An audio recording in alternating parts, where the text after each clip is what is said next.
Doctor Babasaheb Ambedkar यांची जयंतीनिमित्त देशभरात जल्लोष सुरू असताना अकोल्यात या आनंदोत्सवाला गालबोट लागल्याची घटना घडली आहे।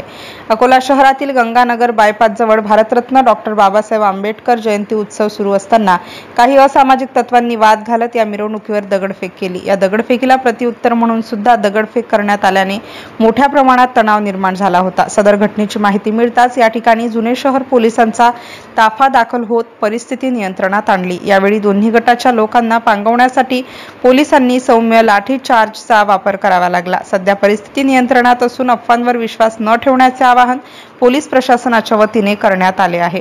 MCN न्यूज मराठी करिता धनराज सपकाळ, अकोला।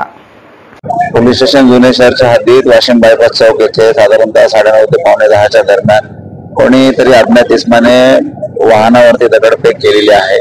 दगडफेक करणाऱ्या इसमात ओळख पटवण्याचं काम सुरू आहे आणि अफवा अशी पसरवण्यात आली की इथे काहीतरी मोठा इन्सिडेंट झालेला आहे, पण असा कुठल्याही प्रकारचा मोठा इन्सिडेंट इथे झालेला नसून वाशिम बायपास चौक जुने शहर आणि संपूर्ण शहरामध्ये शांतता आहे आणि डॉक्टर बाबासाहेब आंबेडकर यांची जयंती शांततेत आणि सुरळीतपणे शहरात साजरी होत आहे।